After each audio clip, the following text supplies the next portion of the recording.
now here's one, a little older, the 2011, but look at the price. Oh, wow. I found 5 boxes, original boxes of these from a friend of mine.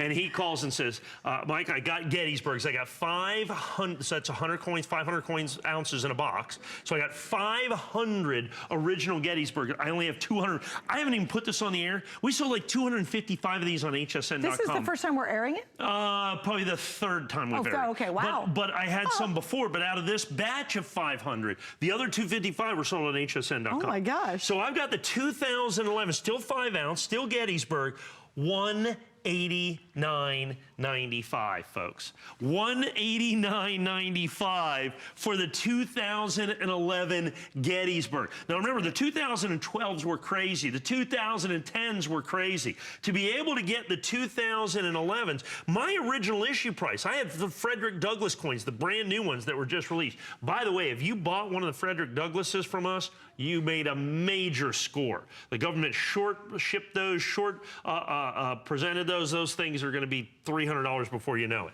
This coin right here, this is the original Gettysburg, gem brilliant uncirculated. Now understand this.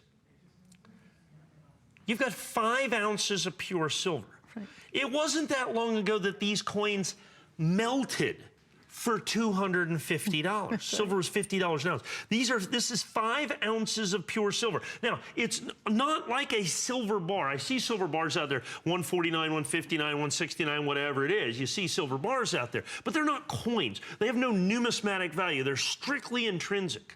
Understand, these coins, not only are they 5 ounces of silver, if this was an American Silver Eagle, it would be like a top 10 American Silver Eagle. If this was an American Silver Eagle, I'd have to charge you $500 or $600 or $700 and it would have 1 ounce of silver in it. Right. The rarity of these 5 ounce coins, most people don't even know they exist. So when we give you the opportunity to own these, it's absolutely